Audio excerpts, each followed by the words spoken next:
that got me into politics. And remember, I actually had a proper job before being in politics, which is pretty unusual these days. But I was a commodity broker and trader.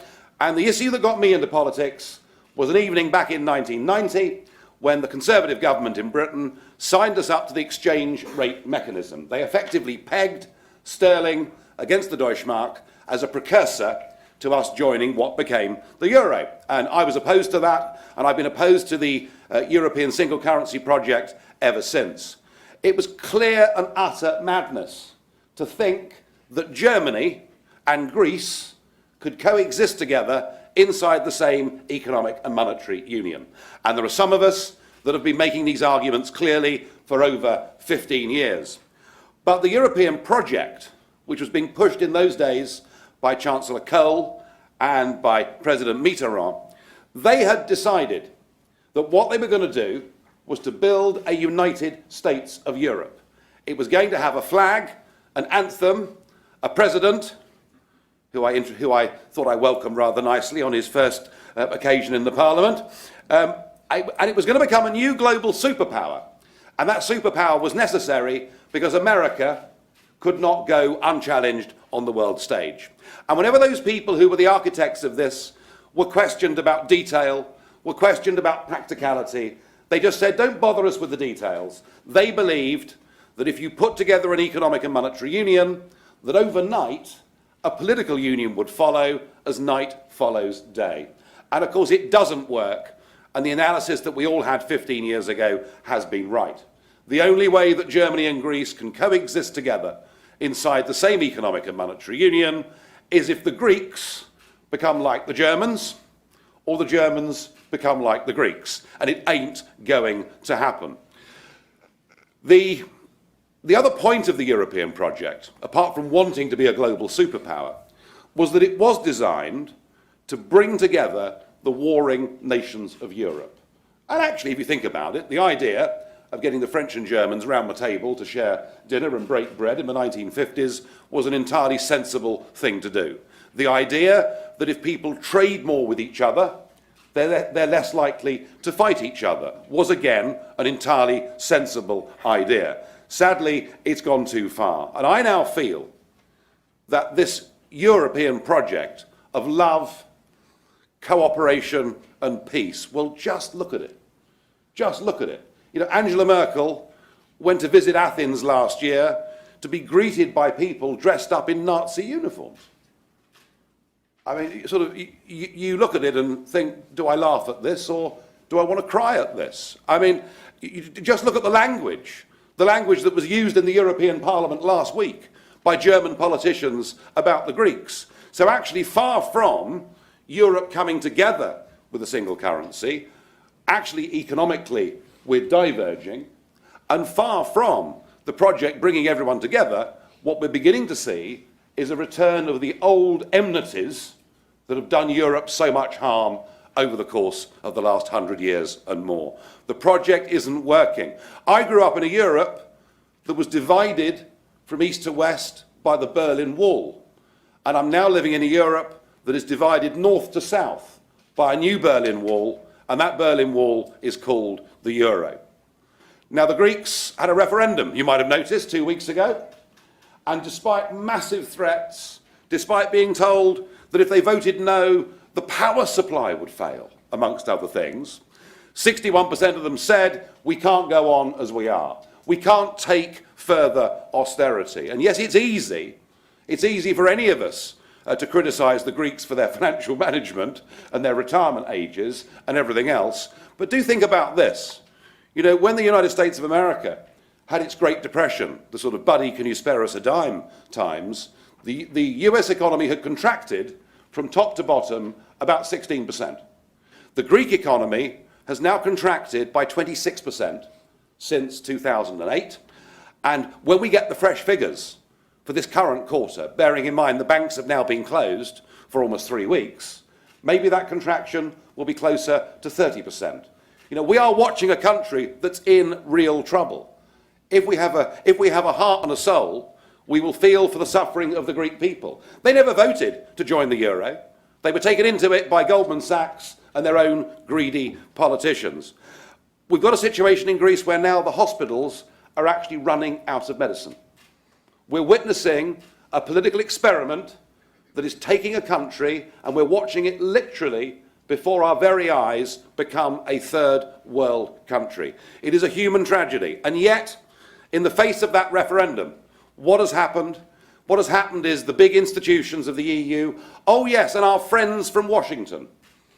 I hadn't yet touched on the International Monetary Fund, who now appear to have become an arm of European government. Just look at their last two leading figures. One, Dominic Strauss-Kahn, well, we'll perhaps gloss over that and move on.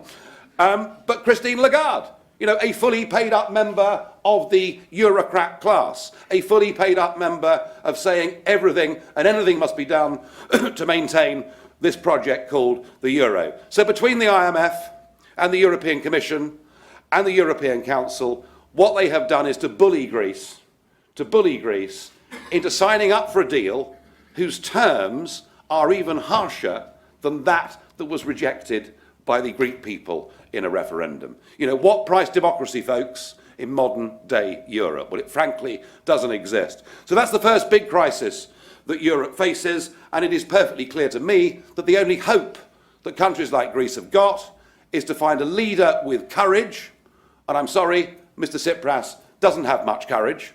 You know, he's basically marched the Greek people up to the top of the hill, and then faced with the final big decision, has marched them back down again. I am in no doubt that economic and monetary union will not last, that it will break up. The only question is, when will it break up, and just how bad will the social consequences be? I believe Greece going back to the drachma, having a big devaluation, allowing the banks to go bust. Yes, I know it's horrible. Depositors will lose money. But think, this is exactly what Iceland did.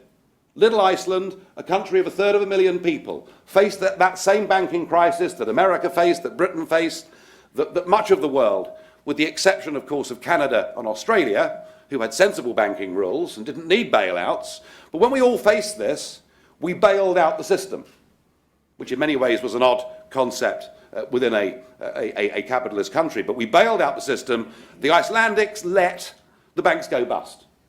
The Icelandics allowed their currency to sink. It fell by 80% on the world's exchanges. Inflation went to 30%.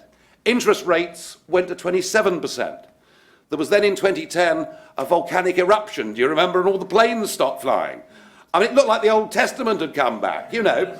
I mean, it was pretty serious stuff, but now Iceland is back to growth. Now Iceland has just signed her own genuine free trade deal with China. That's the example we have to give to those Mediterranean countries, but to do that, we have to break the stranglehold of the European elites. And there's a second big problem and big dilemma that Europe is facing, and it's something that at the moment nobody has got the courage to own up to and to address. You will all have seen the photographs of the boatloads of migrants coming across the Mediterranean. It may be worth me mentioning that nearly every single one of those boats comes from a place called Libya. Weren't we clever getting rid of Colonel Gaddafi? Hasn't that worked out wonderfully?